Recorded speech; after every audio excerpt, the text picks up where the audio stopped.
Hello, my name is SHarif. I am the founder of the Creative Spirits of the state of New Jersey. This is a 501c3, they call it, a nonprofit organization, which means that we are community people. We work for the community. What is so special about this organization, we started in 1979. We're not funded and no one has been paid. We are community people working together to improve the quality of life in our community. We believe that people working together can accomplish anything, even to making a better community. We now are representing a program called Kick Butts Day. Kick Butts is to get tobacco out of the community, which is a very special program to me. If you notice the raspiness in my voice, it's because I was an ex-smoker. And members of my family, which you will meet here on this program, who has suffered from tobacco use. So we're trying to encourage our younger people especially not to smoke and our older people to stop. And if you ever think about lighting up a cigarette, think about this program that you are going to see. We also like to encourage our younger people who feel as though it's no use trying, that it is. And our guest today is Mr. Luna Mishu II. Mr. Luna Mishu was a councilman here in East Orange for many years, and he is also very active with his church, St. Mark's AME Church in East Orange, and he is also a member of the Creative Spirits, helping to improve the quality of life in the community. But he's here for a very special reason. He's here to talk about his father. His father was president of a well-known university, started off as a college, and he was about the longest president of that university, if I'm not mistaken, something like 27 years, a mathematician, which is something black people wasn't during those days of Mr. Mishu coming up. So I'd like to introduce Mr. Mishu to give us just a little history about growing up and with a father who was an educator. Not too many of us had that at this time at our age. So could you tell us a little bit? And first I want to say welcome and thank you. Your son made it possible, Luna the Third. So those Mishus give us a lot of things to Creative Spirits, made it possible for us to be with the Dr. Horton Street School and the children. Unfortunately, he's not with us today, but he does send his love. Thank you, Jahada. I want to take this opportunity to really say thank you, and thank you to Creative Spirits for giving me the opportunity and the experience to talk about my dad. Everybody doesn't get that opportunity, and many who may be given that opportunity for one reason or other may not be able to. The father may not be in the house. He may be deceased. There maybe divorce situations or death or whatever. But I consider myself fortunate to have had my dad, to be able to rub noses with him. If you ask me who my role model was, I couldn't say Martin Luther King or Thurgood Marshall. I would have to tell you it was my dad. My dad, if he said something, you could take it to the bank. I don't remember him being wrong. When he said something, he said it with authority, and he was correct. He was ever present in his home. Now, that may sound a little contradictory because he had to spend a lot of time away from home with his job and his business. But when he wasn't there, his spirit was there. his spirit was also ever so present. Um, so we knew what was expected of us. We knew when and when not to cross the line, and that was one of his biggest concerns with me, whether I would mess things up for him in his career. But I tried to convince him all those years that that was never my intention. I would never end up with a crowd that would convince me to destroy his career. Let me say, during those days, like especially in today's, was it tougher for boys, growing boys, then too, for your father to be that concerned? It was, and I grew up on the campus at Delaware State, so I always had some older student models, including the girls. I think that might have been his concern. But you know, never appeared to be that. You're such a dedicated husband and father, you know, so I didn't see you so concerned about, you know, women more than you did your education and your honor. I just wanted to add that. I was a very, they say I was a very popular person. My wife would tell you that. But I had no intention of messing things up for his career. He had structure in his household. The father, my mother, and I had one older sister and two younger. And we each kind of had our role. And like I said, we knew where we stood in the household. So that's one thing he didn't have to really worry about. Beside the fact that he was absent quite a bit. We had father-son relationship, and it wasn't until my adult life that we really became friends, in addition to the father-son. I just really would like to know his education. He was a mathematician, wasn't he? Yeah, I was going to come to that. Okay. My father received his bachelor's at Allen University, a church school in South Carolina. From there, he went to Michigan. I think that's where he met my mother. And from there, he completed his doctorate at Columbia University in New York. He did later study and teaching at Oxford University in England. And He studied in England? yeah, Oxford. And he came back to his own school, Delaware State University, and sort of switched fields and did another master's in business and finance. So it was his second master's at almost 70 years old. And let me ask you this: his primary education. How did he get? You know, what took him from there to there?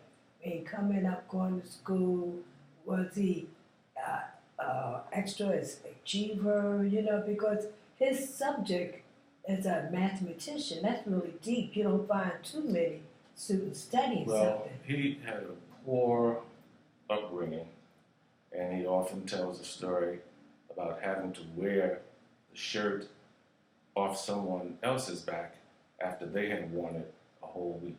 So that gives you a little idea of how he came up. He worked during the summers to go to school, and he would give his father his whole earnings.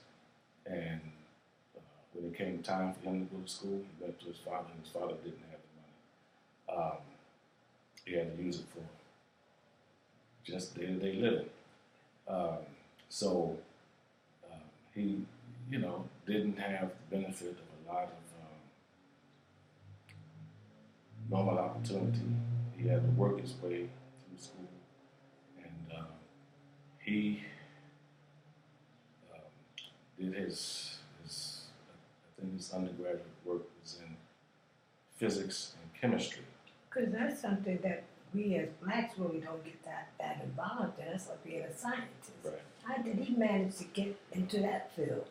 Well, it was a lonely course, lonely journey. But his doctorate was in mathematics, and he went on to be one of the top 10 mathematicians anywhere in the world. Where did he start from? You know, because most kids, was he experimenting as a child? What made him go from a child to, what was his interest as a child? When he was a child, I think he was favored by his mother, and she would have him in the house reading and studying while his other family members were in the field picking cotton and doing some of the more difficult farm work. Did he ever say what made him take an interest in this particular subject? Not that I can recall offhand, but he often said, I often heard him say, he wished that he had some people that he could relate to, because they couldn't discuss on the same level those things. That's what I'm saying, because he was just one, not many people. Yeah. You know. Yeah. So he sort of stuck to his guns, stayed the course, and he was at Morgan State. It was college at that time, and he was head of the physics and mathematics department there. And while there, he was a consultant at Aberdeen Proving Ground, and that is where he designed the mathematical equations for the orbits of our satellites in the 50s. But see, I don't know a thing about that.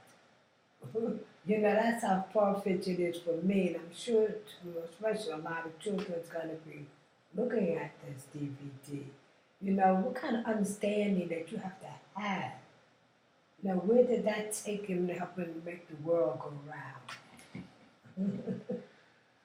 You know, a lot of what I have learned about his professional career is what I've learned from his colleagues, his students, and we didn't get into it because he knew I didn't understand a lot of that jargon and what he was doing. But he had some close buddies and close friends that he did associate with, who he did mingle and talk to and study with, and he was even beyond what they, could relate to.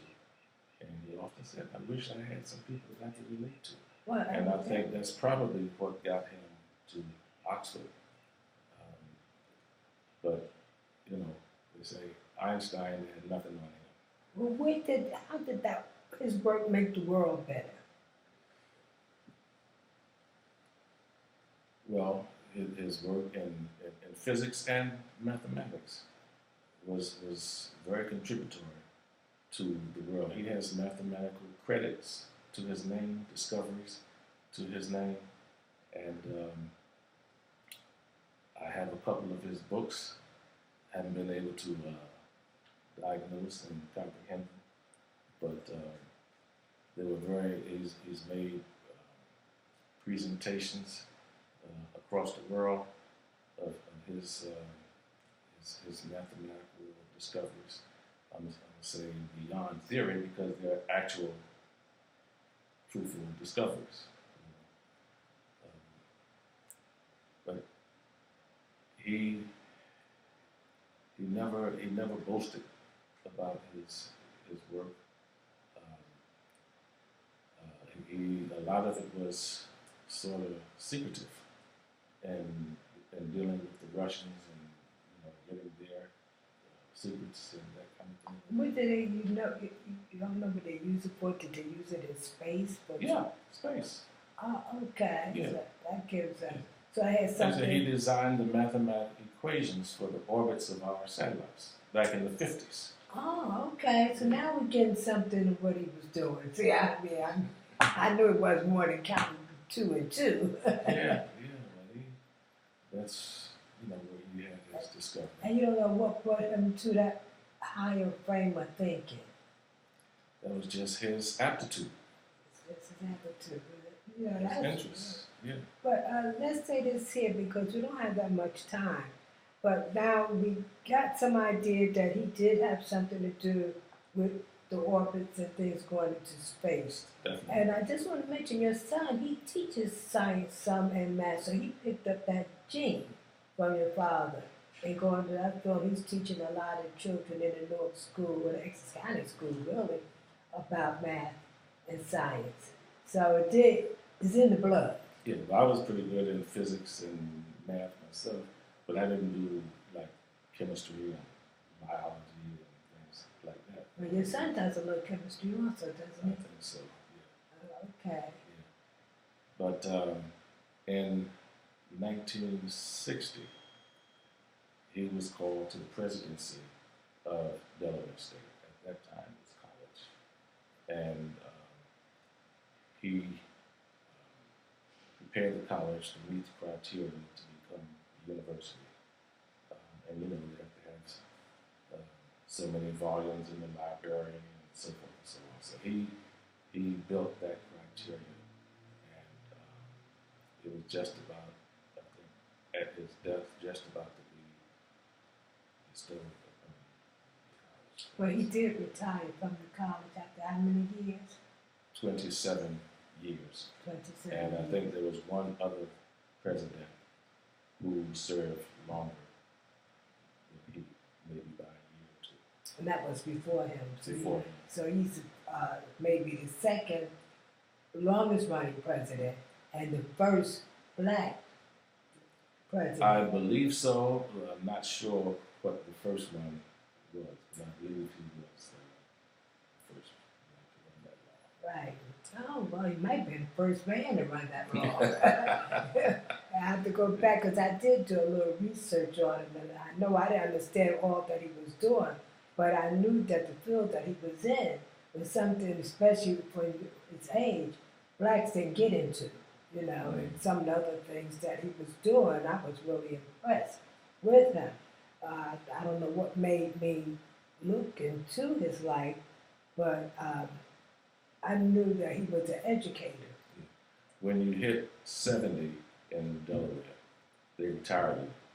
So it's not because he wanted to retire, he hit the age when he had to be retired. That's in the whole state of Delaware or just the university? I think that's a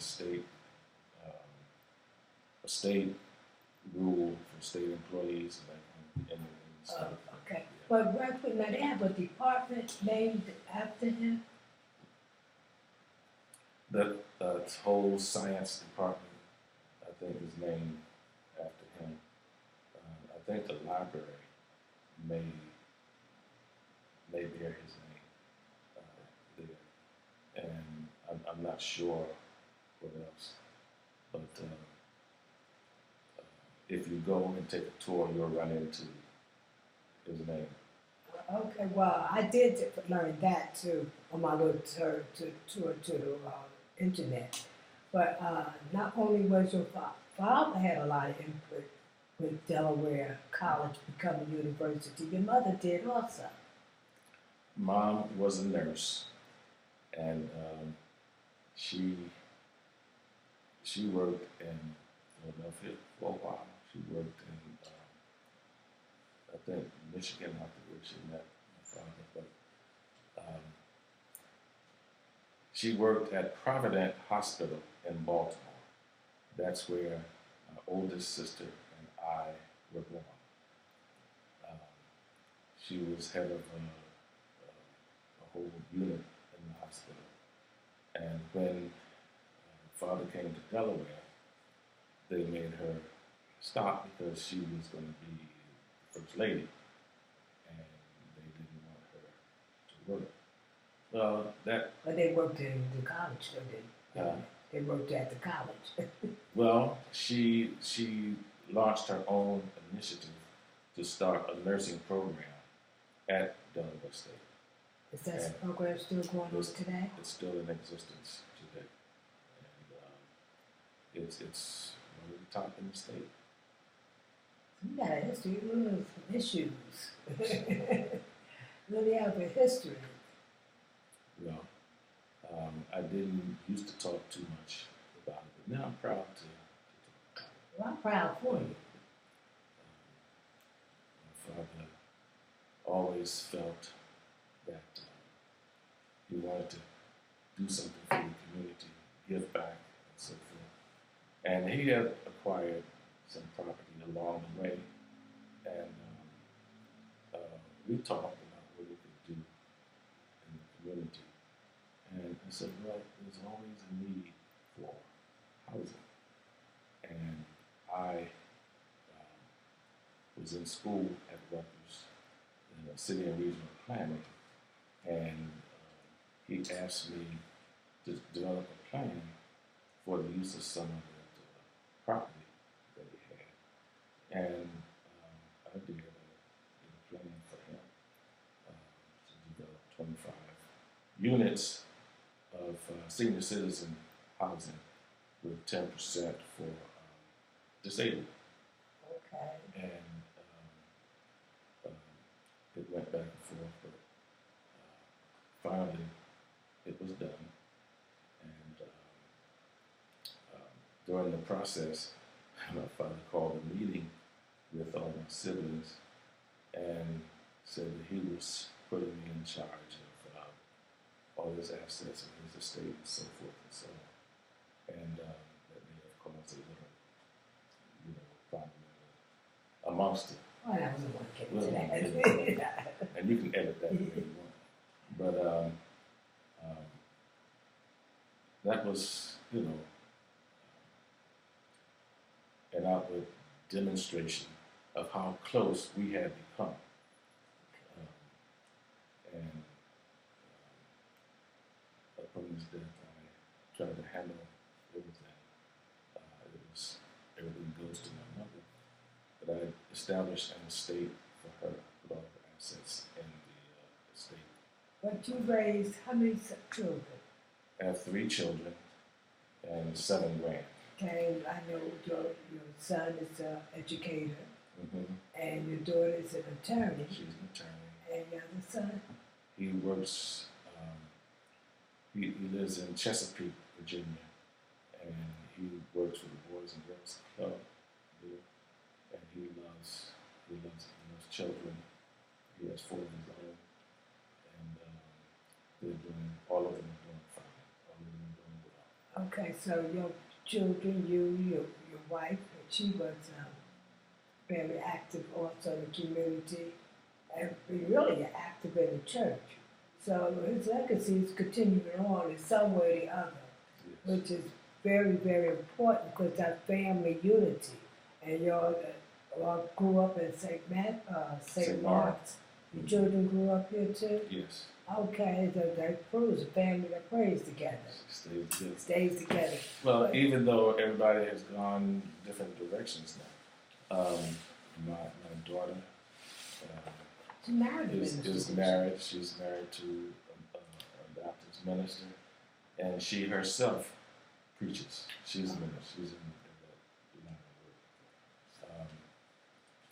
Word. And they're happy, and when they're happy, I'm happy. Oh, You know? okay. We try to instill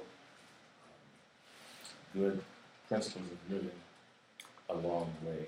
Well, And we don't worry about them. They know how to handle life situations themselves. And they've always made good choices, good partners with their chosen partners. We don't get into trying to choose for them. They've been able to do that, and we're pleased with their choices. okay. Well, that is good to know. So we got that message out, the importance of that family relationship to our community, which is so important. I want to get back to other purpose for this program here, kicking butts out of the community. And what we're trying to do is to encourage our children, especially others, instead of burning up their bodies, let's build up their community. There's a lot of money that is invested in tobacco. And not only that, what it does to your health. And today we don't have the funds for financial taking care of ourselves. So the best way is to live better. And getting tobacco out of your system is important. I wanted to go over some of the information that I have here to hope that we can somewhat encourage our listening and viewing audience why they should not smoke. Because a lot of these words I don't understand. With your background, you may be able to pronounce it for me, but I can. So you can sort of look over my shoulder, and it says, Taking a lot for granted. Right. Did you know that cigarettes are more than tobacco rolled in paper? There are more than 4,000 chemicals in a single puff of cigarette smoke, and at least 61 are known to cause cancer. You know, most people don't know that, but to think that there are all these chemicals, 4,000 chemicals, and 61 of them are known to cause cancer. So think about that when you light up a cigarette. And the tobacco industry addicts more than 1,000 youth every day. Every day, 1,000 youth. And you know, you got how many thousands in one school. So you can imagine how many kids is going to be addicted. Worldwide, tobacco use kills one person every 6.4 seconds. Wow. Wow, right? Ingredients found in tobacco are carbon monoxide.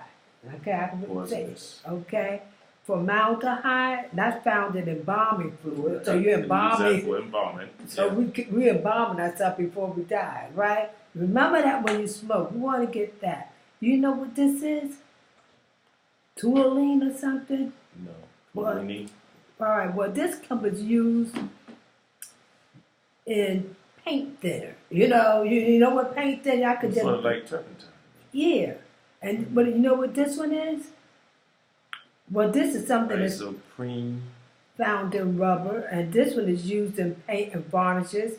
Acetone, I think they use that for in nail polish too. And most of arsenic, right? Found in rat poison. That's what they kill the rats with. Yeah, right. Right, and they put in that's all in a cigarette, right? And found in vinegar, hair dye, photo development fluid, ammonia, and a typical household cleaning fluid. And the list goes on and on. And these chemicals are known to cause skin irritation to the eyes, irritation, nose, throat, headaches, and to make you sick. Liver and kidney damage. Because I notice people that smoke, if I look in their eyes and their lips, I know their kidneys has been affected by smoking. I can just look at that and see. So, we're here not just to entertain. We're here to talk about what is good for you and to give up smoking. And the money that the average person smokes, the more you smoke, the more you will. If you smoke a pack a day, you spend about $3,000 a year. And I'm not going to, one of the other things that they've been trying to encourage the tobacco industry for the longest to stop the advertisement. But despite legal settlements and laws to have cartel, their marketing tobacco companies still spend huge sums, $18.8 million a year to market their deadly and addictive products, and they continue to entice and addict American kids.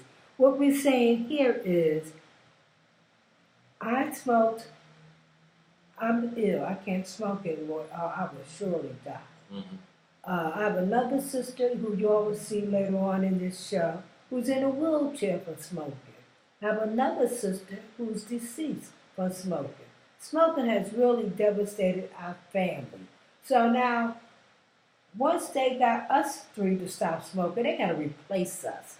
So the kids coming up today are called the replacement smokers. So they have to do different things to encourage our children to smoke. So the tobacco industry used the advertisement to encourage our children to smoke.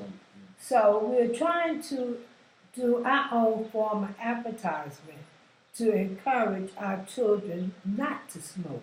And I tell parents when I see them, you know, do you love them?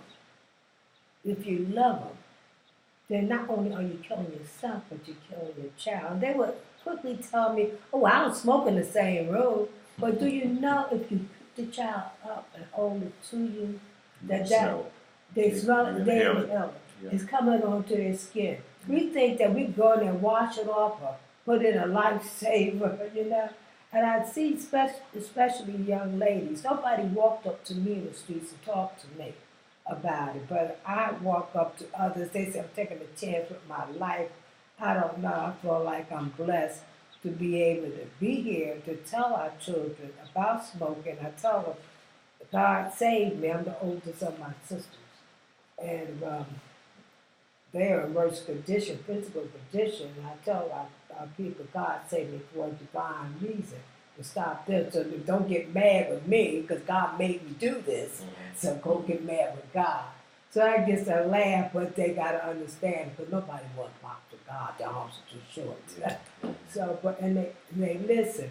But we really want our community to know the poison that's in there and the monies that is spent. So we really are running out of time. We have a big show coming up. It's featuring the Dr. Horton Street School in Newark with other special guests. So we want you to enjoy it and also we use these DVDs as a way to raise money for housing, education, and social programs.